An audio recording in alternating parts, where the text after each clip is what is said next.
Pukul 16.31 Kisah Para Rasul pukul 16.31 kata mereka, percayalah kepada Tuhan Yesus Kristus, maka engkau akan selamat dan seisi rumahmu.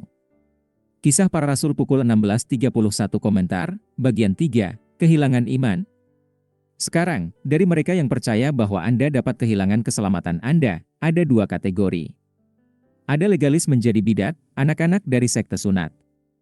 Tetapi kelompok lain adalah mereka yang mengakui bahwa keselamatan hanya bergantung pada iman di dalam Kristus, walaupun itu adalah iman yang berorientasi pada penerapan, yaitu iman yang sejati. Orang-orang ini juga setuju bahwa seseorang diselamatkan sebelum dia benar-benar bertindak berdasarkan imannya, juga keselamatan tidak akan hilang jika dia gagal untuk hidup sesuai dengan itu.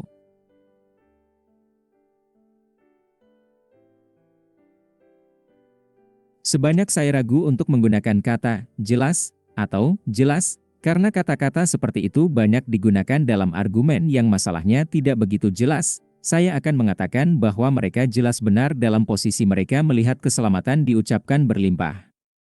Dari seluruh perjanjian baru sebagai tergantung pada iman di dalam Kristus, seseorang yang tidak percaya tidak akan diselamatkan. Seolah-olah seseorang mati sebagai orang yang tidak percaya, dia ditakdirkan untuk menderita murka Tuhan di lautan api. Ya, saya setuju dengan itu. Namun, apa yang tidak saya setujui adalah apakah, pada kenyataannya, seseorang yang telah beriman kepada Kristus dan akibatnya dilahirkan dari Allah dan menerima Roh Kudus, dibasuh dalam regenerasi dari cara hidupnya yang lama, kemudian dapat menjadi orang yang tidak percaya. Apakah orang ini pernah ada?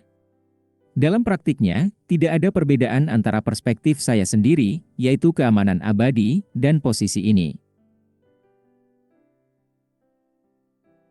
Untuk sementara ada orang-orang yang seharusnya percaya tetapi kehilangan iman mereka, saya akan mengatakan bahwa mereka benar-benar tidak percaya sejak awal, sementara yang lain akan mengatakan bahwa mereka kehilangan keselamatan mereka. Tetapi dalam kedua kasus keadaan orang yang tidak percaya saat ini adalah bahwa orang seperti itu tidak menyelamatkan. Dan solusinya sama dalam kedua kasus, yaitu, saya dan mereka akan setuju bahwa Injil adalah, percayalah kepada Tuhan Yesus dan engkau akan diselamatkan. Kisah Para Rasul pukul 16.31 tetapi saya akan mengatakan bahwa tidak ada ayat yang dengan tegas menunjukkan bahwa seseorang yang di masa lalu benar-benar percaya kepada Kristus dan karena itu diselamatkan, lahir dari Allah, telah menerima Roh Kudus, yang merupakan titipan yang menjamin warisan kita.